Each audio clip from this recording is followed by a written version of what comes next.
Doing? This is Bob from Makana Odyssey, and today I'm going to give you a reading for Aquarius. And I'm going to get right to the reading today. I see a bunch of things for you, Aquarius.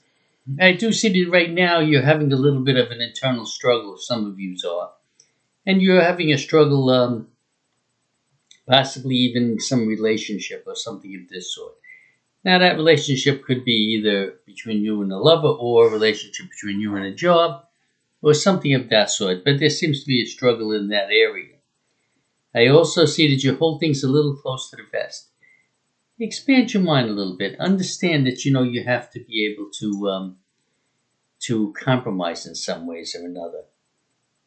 When I say compromise, I do not mean that you have to give up your values. What I mean is, think about where maybe there's a little give.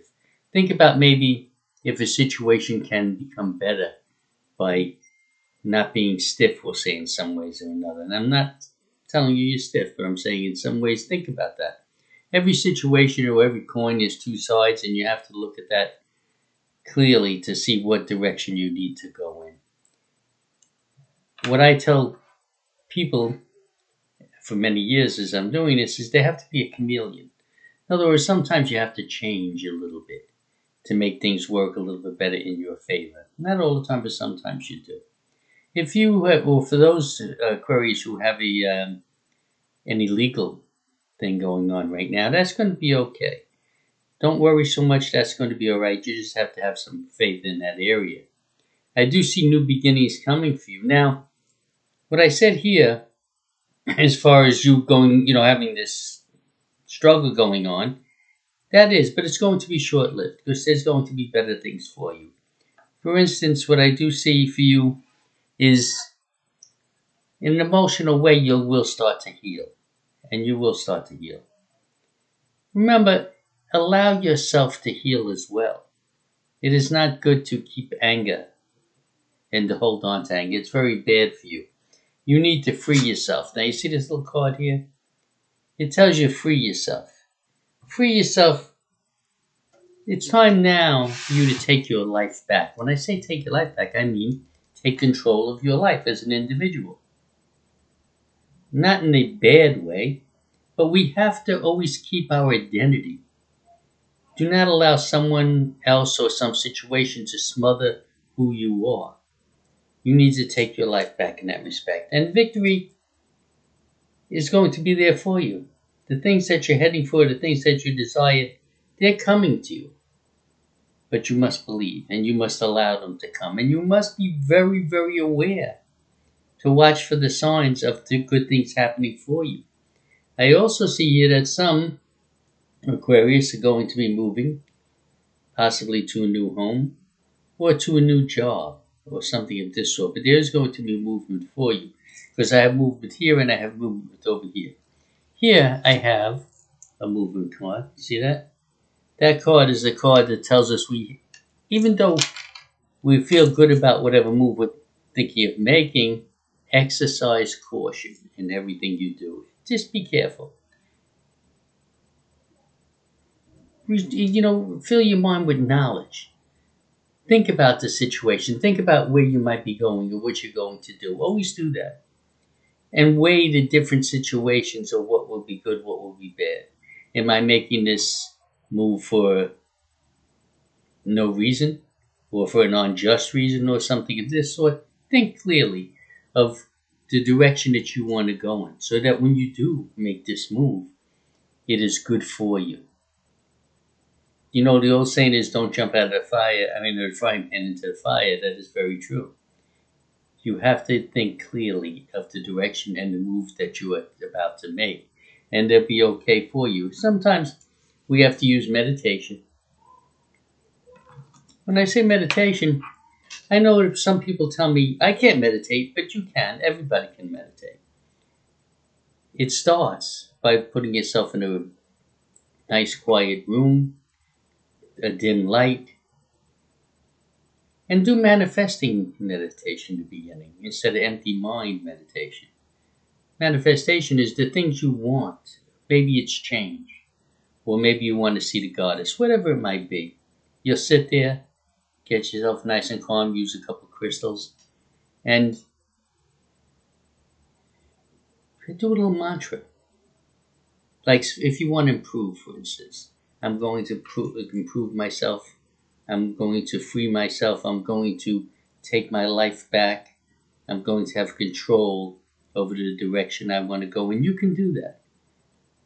Quietly recite something like that to yourself.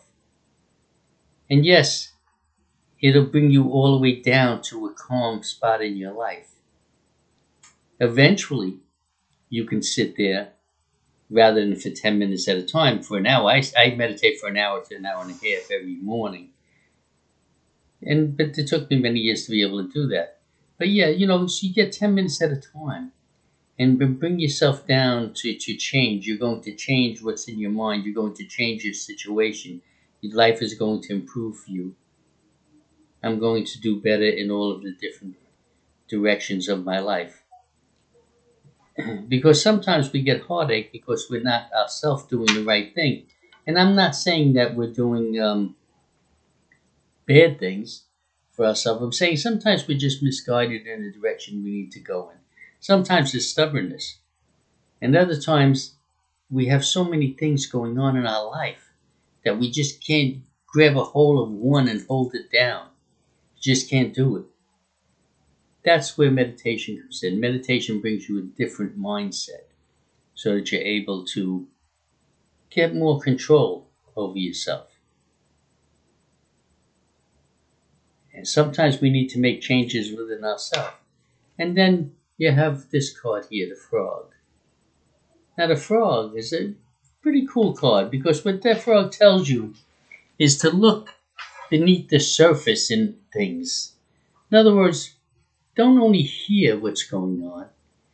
Make sure you understand. You look into every aspect of what's happening. Think clearly. When somebody's talking to you, if it's in some kind of business deal or anything that seems to really be important, listen to every word they say. That's what looking beneath the surface means. Listen to everything. Do not nothing slip by.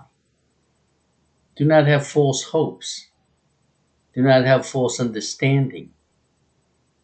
Think clearly. Before you make a decision, what you need to do is take a little time and think about it. Sometimes even if you're in a situation where you're trying to work something out with somebody, stop and say, you know what? It sounds good, but give me a couple hours to think about it. And even if you have to go have a drink, a cup of coffee, or whatever it might be, lunch, and then try to think clearly in the direction that you want to go in. And then go back and sit back in that meeting and decide, is this going to be good for me or is it not going to be good for me? See, too many of us were in a little bit of a bind, and we're grasping or looking for a way out. And the first opportunity that comes along that seems good, we jump on it. But what we did was jump from the frying pan into the fire. That's what we've done. But if you think clearly, sometimes you got to sacrifice a little. Sometimes you got to take the second deal that comes along. Stuff of this sort. Now, again, if you're in a relationship, number one, tremendously important to keep your identity, who you are. Too many people sit down and they can't make a decision because they're afraid of what the other person thinks. Remember, you are an individual. You have to make your own decisions what is good for you. You have to take care of you. If you have to sacrifice what you might love to do because someone else feels they don't want to do it, or they think it's wrong, you're making a big mistake. You need to satisfy yourself. I have a lot of customers that come to me, and that is a big problem for them. They really want to do something, and either their husband or their wife or a situation, no, can't do it. It's not the right thing to do. You shouldn't do it, whatever, and they listen. But in their heart, they really want to be able to do it. They want to be able to explore in some way or another. They want to be able to, have enjoyment in some way or another, but they deprive themselves. Life is too short for that. Do not deprive yourself. Do what is good for you, what's going to make you happy. Now, when I say that, I'm not saying that you have to tell your mate to go screw himself. That's not what I'm saying. But what you have to make it clear, this is where the communication comes in. You have to make it clear that you are an individual. No matter how much you love that person or that situation, you're still an individual. And you need to have individual space. And if somebody doesn't agree on something, let's sit down, let's talk about it, let's try to negotiate, figure out how we'll make this work for us so nobody has resentment. And then if you do that, things are going to be good for you. Because I do see here victory in the things you're heading for. I do see a time for healing is going to start very soon for you. You might have to, do a little bit of schooling if you think you're changing jobs or something of that sort. Make sure you're ready for the next situation. That will come up for you. Meditation. Voice your concerns, which is what I was just talking about. If you feel like you are being smothered, voice your concerns gently, but voice your concerns. And then what? Things will be great for you, because I do see good things coming for you. Victory is on its way. Okay, that is what I do see for you, Aquarius. I ask you to please subscribe to this channel, please, and leave comments if you wish. Bless you, and namaste.